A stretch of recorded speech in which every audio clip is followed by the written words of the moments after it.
doesn't come when he's called. Anyway, there's a minifig. You had one job, Seth. Okay, warn me if I try to step backwards on the thing. Okay. All right, we want to find a parametric equation for a tangent line to x over 2 squared plus y over 3 squared is 1 at the point 1 comma 3 root 3 over 2. Okay. What's a line look like? How about that to start with? Constant plus slope. Okay, so we should have something like L of t is some constant, maybe b, plus some m times t, right? To mimic calc 1. And then if we were further mimicking calc 1, we might think to ourselves, right? This m, what should that thing be? Slope. It should be the slope, right? And in the case of a tangent line, that should be something about the derivative, right?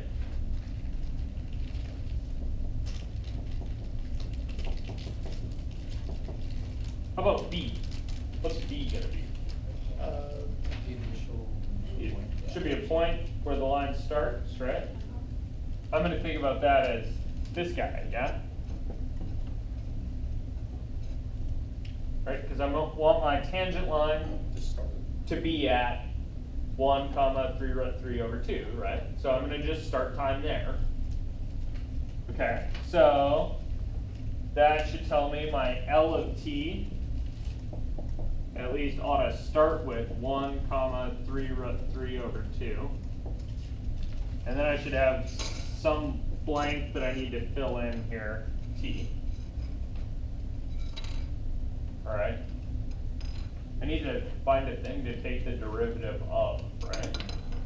Okay, see that? So what do you start with?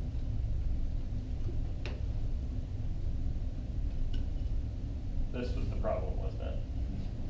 Yeah. Okay, how about this? If I drew a picture, there's an ellipse, right? Someplace on this ellipse is this 1 comma 3 root 3 over 2 point, yeah?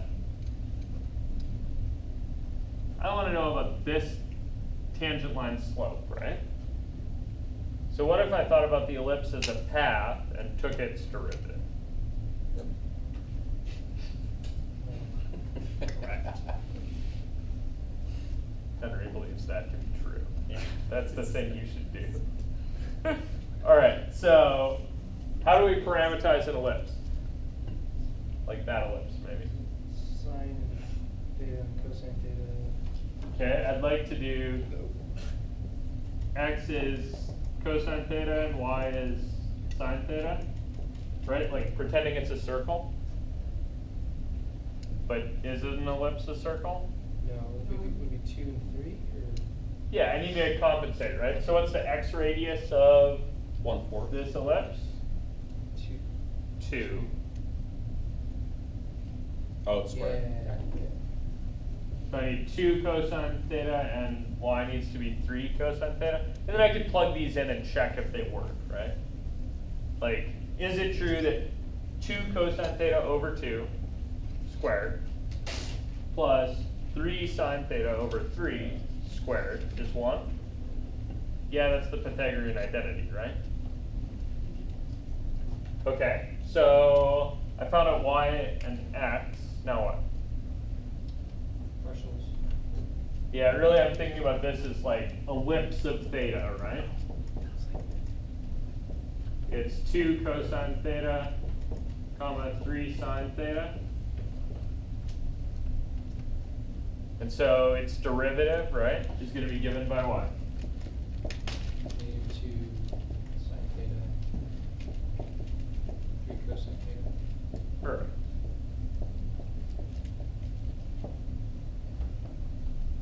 Okay, so that's part of what's going to go in here.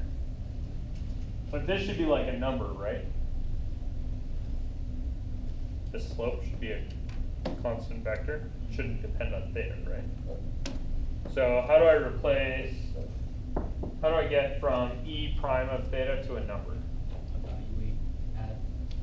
Yeah, I need to evaluate at some angle, right?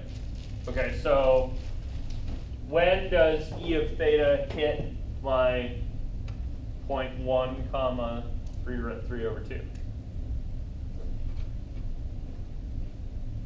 geometry. Right. Yeah, how about think about when is 2 cosine theta 1? See that?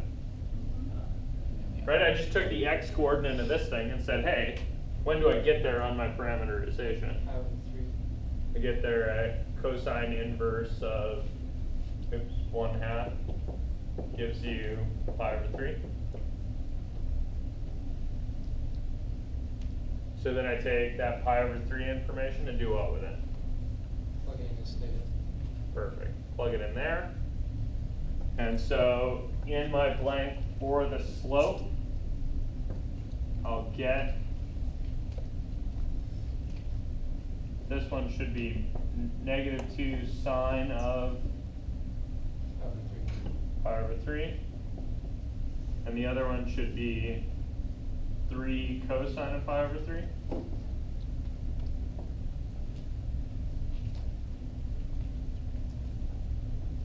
So what do you get?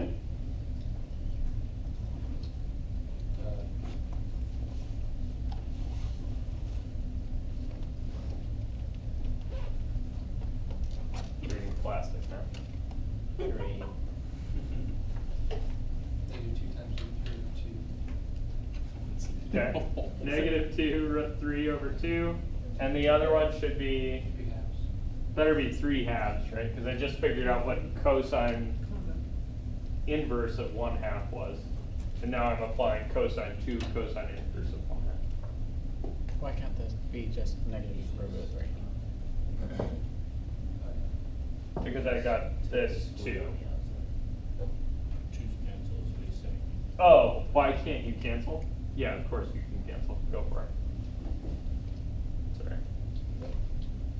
Cool. Questions, things? So here's your equation for your line.